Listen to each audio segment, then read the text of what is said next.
You've probably had a Muslim challenge you to produce a contradiction in the Quran. They base this on chapter 4 verse 82, which says, "Do they not consider the Quran carefully?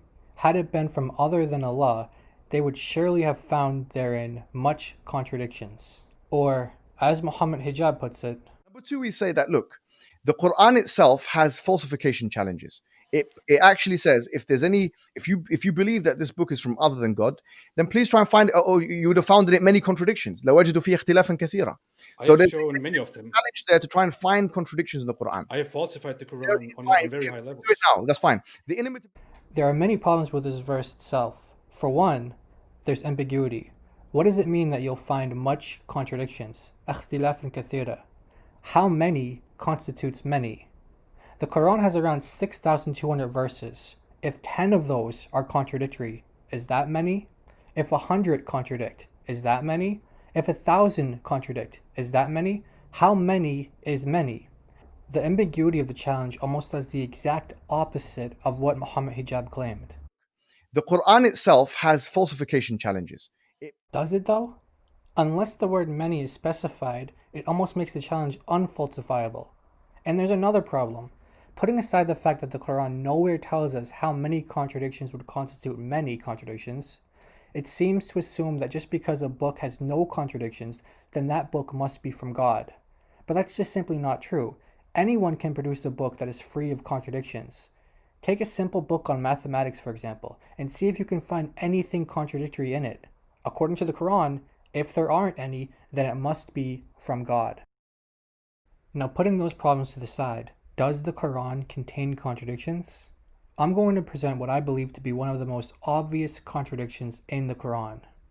In chapters 19, verses 17 to 21, and 3, verses 45 to 47, it presents us with the story of the virgin birth. Mary asked the question, "How can I have a son, seeing as no one has touched me?" And the reply she got was, "It is easy for your Lord." Here we have Mary stating that it's not possible for her to have a son because no one has touched her. In other words, she is saying that because she has no mate, no consort, no partner, that it's not possible for her to have a child.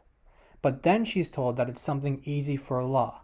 In other words, for Allah, it doesn't matter if you have a consort, a husband, partner.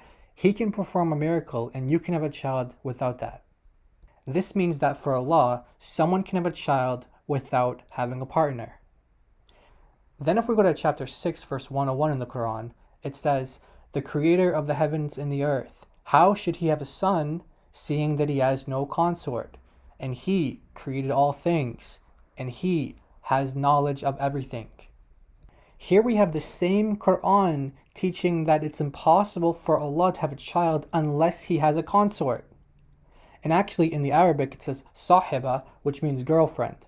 Does Allah believe in sex before marriage?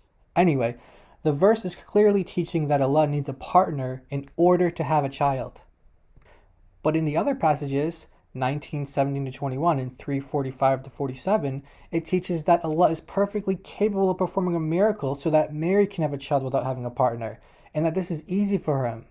How can it be that on one hand, it's easy for Allah to produce a child without there being any partner, for Mary, but for Allah, who Muslims say is the greatest, himself cannot have a child unless he has a partner?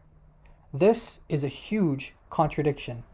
And if we're to believe that a book that has contradictions in it cannot be from God, then therefore, based on this alone, the Quran cannot be from God.